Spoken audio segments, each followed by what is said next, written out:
Nabi waktu di awal-awal menerima wahyu, petunjuk untuk berkehidupan menuju konsep hidup yang ideal. Jadi Al-Quran diturunkan itu bukan sekedar untuk dibaca. Ingat prinsip ini ya. Baca itu untuk memahami isi. Ingat, membaca untuk memahami isi. Kita akan baca Quran dengan bahasa apapun, baik Inggris, Arab ataupun yang lainnya, untuk tahu isinya kan? Karena itu kita belajar bahasanya untuk mengetahui isinya dengan membaca. Nah, Quran diturunkan itu membawa kurikulum kehidupan dari Allah yang menciptakan kita, yang maha tahu kita sebelum lahir sampai kita kembali kepada Allah.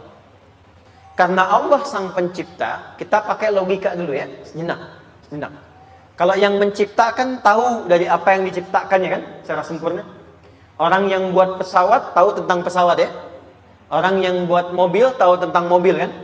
Gak mungkin handphone kita rusak, kita bawa misalnya ke dealer mobil. Gak mungkin kan. Kita bawa pasti ke counter handphone ya. Nah, dengan logika ini, kita sepakat Allah yang menciptakan kita. Allah yang menjadikan kita. Maka Allah maha tahu tentang kita. Jadi kalau kita ingin bertanya tentang kehidupan kita, tentang mengatasi kesulitan dalam hidup kita, tentang mengobati sesuatu, di-repair kembali. Ini pesawat sayapnya crack, ada retakan. Oh, datang ke sini, baguskan lagi. Ini di hatinya ada retakan, obatnya bagaimana? Di perilakunya ada retakan, obatnya bagaimana? Maka tanyakan kepada yang menciptakan kita. Sepakat sampai sini? Allah menurunkan kurikulum kehidupan yang membimbing kita supaya semua apa yang kita jalani dalam hidup, semua praktek kehidupan kita dari terlahir sampai berpulang, berjalan dengan tenang dan senang. Itu prinsip dasar ketika Adam bahkan diturunkan. Jadi dari Nabi Adam sampai Nabi Muhammad SAW, ketika diutus semua rasul diberikan bimbingan untuk memastikan semua umatnya menjalani kehidupan dengan tenang dan senang. Desainnya dari sejak Adam diturunkan, itu desain kehidupan tuh tenang dan senang. Itu ada di Quran surah kedua ayat 38. Paling kanan sebelah atas di mushaf standar ya. Quran surah kedua Al-Baqarah ayat 38. Qulna bitu minha jami'an fa imma ya'tiyannakum minni huda. Adam, Hawa, sekarang tiba waktunya kalian berkehidupan di bumi, membawa misi. Karena misi Adam diciptakan, misinya di bumi, bukan di langit. Sekarang tiba misinya, jalani. Maka bersamaan dengan misimu dimulai itu, aku turunkan kurikulum kehidupan, namanya hudan. Nama pokoknya. Fa imma ya'tiyannakum minni huda. Diturunkan kurikulum hidup, ini pedoman hidupnya. Ini yang memberikan kepada kita petunjuk. Bangun tidur mesti begini. Ya, kalau bekerja begini petunjuknya, apapun pekerjaannya. Kalau ini seperti ini, kalau ini begini. Masalah ini solusinya ini. Jadi semua problem kehidupan yang mungkin akan dilalui disandingkan dengan solusi untuk memudahkan itu teratasi. Maka fa imma ya'tiyannakum minni huda. Perhatikan kalimatnya. Fala khaufun 'alaihim wa lahum yahzanun. Faman tabi'a hudaya, kalau diikuti petunjuk ini, itu statement Allah ya. Aku turunkan bersamaan dengan turunnya Adam pedoman hidup. Faman tabi'a hudaya. Kalau diikuti pedoman hidup itu dalam berkehidupan, maka fala khaufun, aku jamin semua etape kehidupan yang ia tempuh saat di bumi itu la khaufun, tidak akan pernah merasakan kegelisahan. Lawan dari gelisah apa? Tenang kan? Oke, tenang. Jadi hidupnya cenderung tenang. Bukan berarti tidak gelisah, tapi ketika ada persoalan yang menggelisahkan, dia sudah dapat solusi untuk menenangkan. Jadi setiap menghadapi persoalan, dia cenderung lebih tenang karena sudah tahu solusinya. Walahum yahzanun, dan cenderung jauh dari kesedihan. Lawan sedih itu apa? senang. Oke. Jadi hidup itu di dunia ini, apapun yang dikerjakan, sebetulnya dasarnya tenang dan senang. Anda ada di sini, senang.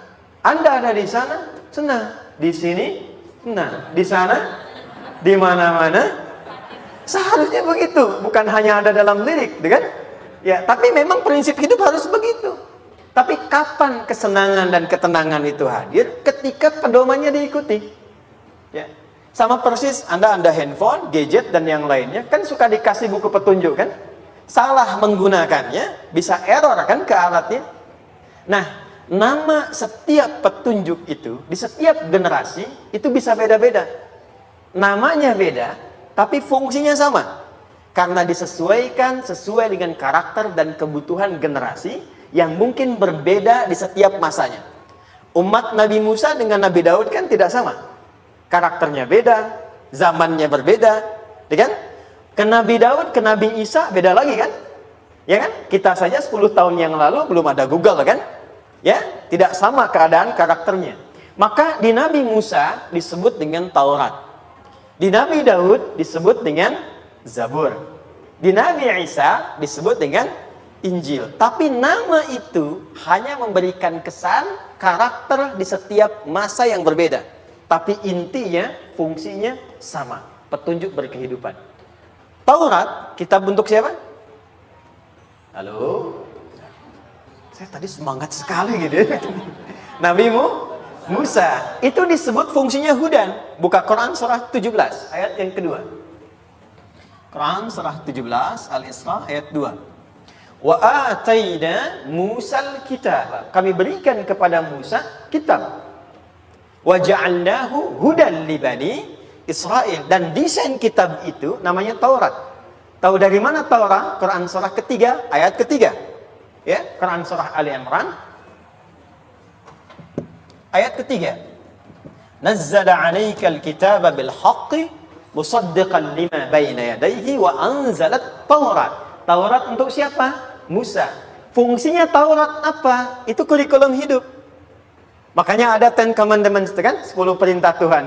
Lakukan ini, kerjakan ini, tinggalkan ini. Diikuti, tenang dan senang. Di Nabi Musa, Taurat. Nabi Isa, Injil. Nabi Muhammad SAW, karena generasinya berbeda, karakter umatnya tidak sama, dinamikanya sampai akhir zaman beda, maka diturunkan kitab yang paling lengkap. Diberi nama Al-Quran. Untuk membedakan dengan generasi sebelumnya. Tapi fungsi Quran tidak berbeda dari kitab sebelumnya, yaitu hudan. Tahu dari mana? Al-Baqarah ayat 185. Syahrul Ramadhan alladzi unzila fihi al-Qur'anu hudan linnas. Allah yang menciptakan kita, yang tahu tentang masalah kita, yang tahu tentang problem kehidupan kita dan alur hidup kita, menurunkan kurikulum hidup disebut dengan Al-Quran. Quran itu bukan sekedar bacaan, tapi di situ inti kehidupan kita. Di situ pedoman hidup kita. Itu yang bisa merubah kita menjadi lebih baik. Karena itu, surat apapun yang diturunkan dalam Al-Quran pasti akan terkait dengan keperluan hidup kita yang akan kita alami. Itu poinnya.